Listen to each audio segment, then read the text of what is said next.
Hey guys. So one of the things I want to talk about on my channel is hypermobility spectrum disorder and or EDS if you fall into that category.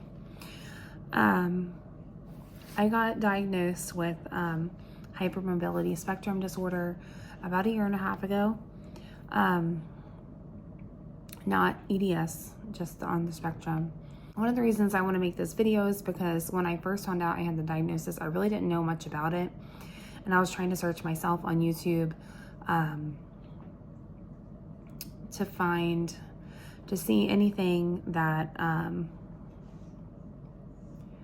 that I could find online other than just like the basic Google search that I kept going through. I wanted to hear about like other people's experiences, like what does that mean? Like, because there's so many degrees to it. I'm sorry, I'm gonna be like reading from my computer a little bit so I can just give you what Google says for now. So hypermobility spectrum disorders are a group of connective tissue disorders that cause joints to be more flexible than normal or double jointed. HSDs can cause chronic pain, instability, and injury to the joints.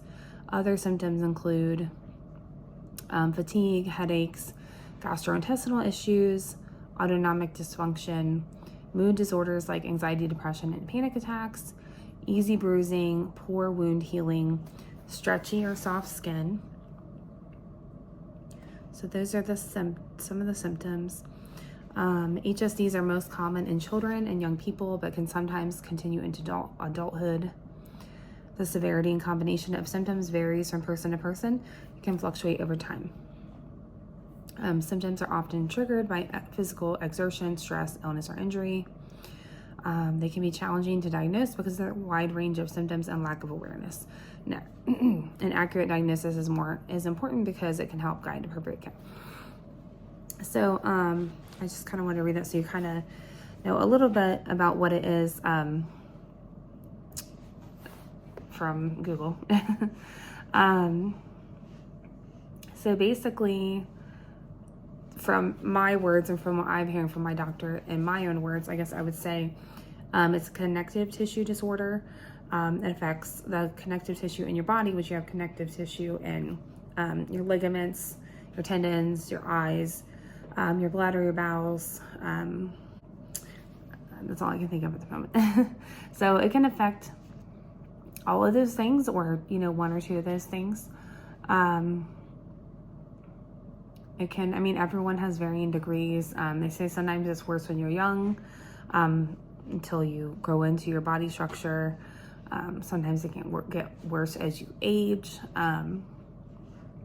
Sometimes it's worse with exercise or too much exercise. Sometimes it's hard to exercise because when you exercise, you injure yourself and then you're in pain. It's just a lot of things. So some of my diagnosis criteria, like when you go to get your diagnosis, they have like a whole big list of, first of all, my doctor made me fill out a survey before they would even see me for the specialist.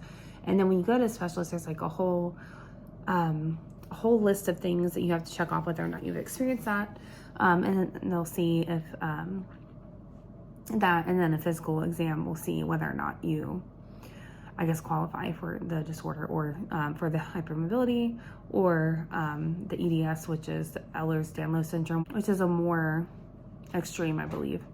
But I don't have EDS, so I don't know specifically about that.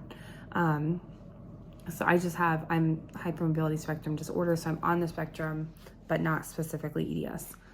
I feel like a lot of people have heard about EDS lately because I feel like there's a lot of videos and stuff about it, because I had never even heard of it before until I saw things online, certain people bringing it to awareness, which I think is good.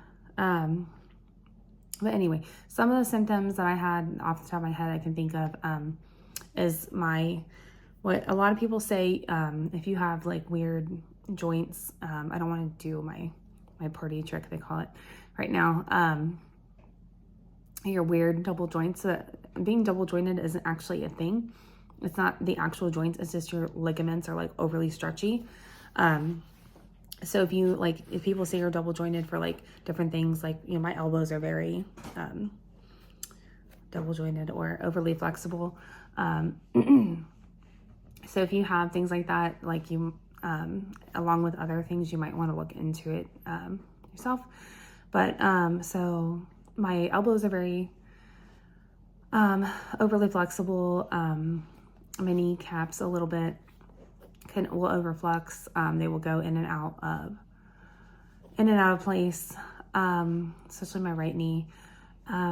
My ankles pronate, which is like pronation, like say your foot is flat like this, like say if your ankle like turns inward a little bit more or outward, they're pronating, they're turning like the wrong way basically. It's something I've had a problem with since I was a kid, but I didn't really know what that was. It's just like when I would like rollerblade and roller skate, like my feet would both go like inward, and I didn't know that meant anything. So stuff like that. The hypermobility. I have a lot of like bowel and bladder issues, and the reason that is like it affects the lining of your bowel and bladder, so that can cause issues itself. So I have issues with both of those. And then one weird thing, I mean, there's a lot of things, but on my stomach or like your trunk, so I have broken capillaries on both sides of my trunk. But actually it's not normal for people to have broken capillaries there. Usually it's like either liver or kidney disease. I can't remember, one of those.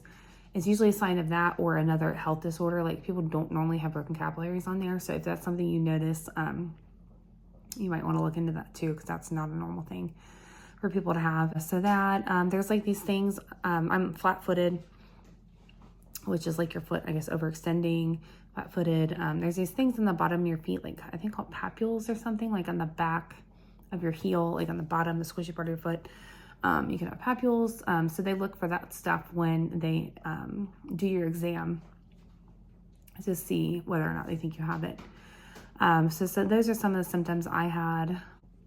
Okay, so I ran out of space on my camera, or on my phone. So yeah, those symptoms I was talking about, like the capillaries in your trunk, it can be a sign of the hypermobility disorder. I guess because it affects your skin. I'm not really sure. I think can have like thinner, softer skin. So maybe you can see it through the skin. I don't know. Anyway, you might easily injure yourself, like easily injure your joints. Like I've injured like my lower back, my SI joint, which is like your lower back / hip, like my shoulder, my neck many times. So if you have a lot of joint injuries, if you have your joints come out of place sometimes, like your shoulder, whatever, pop out of place, that can be a symptom, stuff like that. So anyway, I just wanted to make this video, and I want to continue to make more videos about this because, like I said, I feel like there wasn't much for me to find when I found out about it, and it helps to kind of know what to expect and what's going on, and to see what other people are doing about it, I guess. Hopefully it'll help somebody else. Anyway, so thanks for watching and have a good day. Bye.